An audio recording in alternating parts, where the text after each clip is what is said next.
kuonekera lero ayi wena kuwawa kwina kudzaoneka patsogolo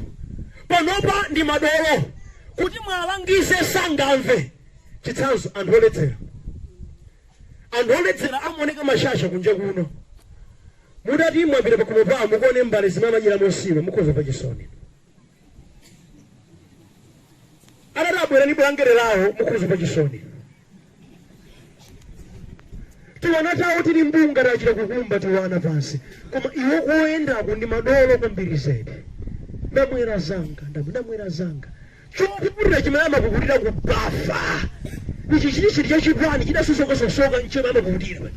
ndadolo kuoyenda mnyerekezi zake ndi kwayo sadza kupatsa chinthu chaulere ayi zimaononga moyo wako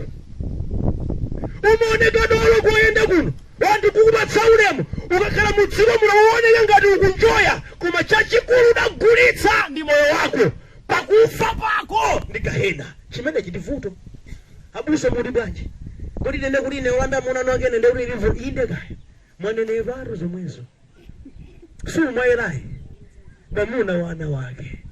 muti muli pamtendere mudagulitsa chilungamo cha Yehova moyo mwanu mukudziwa chani zindi mavuto awiri number 1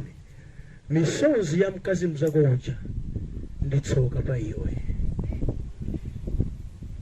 ndipo utakhala mmatembero wako mpaka panauza mali mavuto sakuchoka pa moyo wako nanga upesa bwanji mtendere mkazi mzako akulira pena pake iwe udalanda wamuna wachoka nawo kutali wamuna waja mali kuuze mwa iwe kuti avale buluku labwino ndi ntchito imene mayuja adagwira yolima mukaona kumene achokera wamuna aja mdalanda waja konkumudzi zedi achangamukira konkuno wachangamutsa ni mzagoyo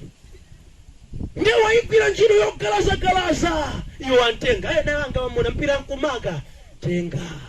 zubwera kutsogolozo zoda mutu namba 2 Yehova sakondwera ndi moyo umenewo ndimatindi kambana nonse azibambo amene mumakonda kubereka wana koma osawalera kutengera chikero cha galu salera abovi yenene ndimatindi kuzeni kulira kwa anawo ndimatemberera moyo wanu wena atu apa muli ndi wana kwina ama mwana uya bambake sidadziwa bambake ndinu mwazolikana ndi atate wake amwanayo akusowa kolo kuti Yehova akudalitseni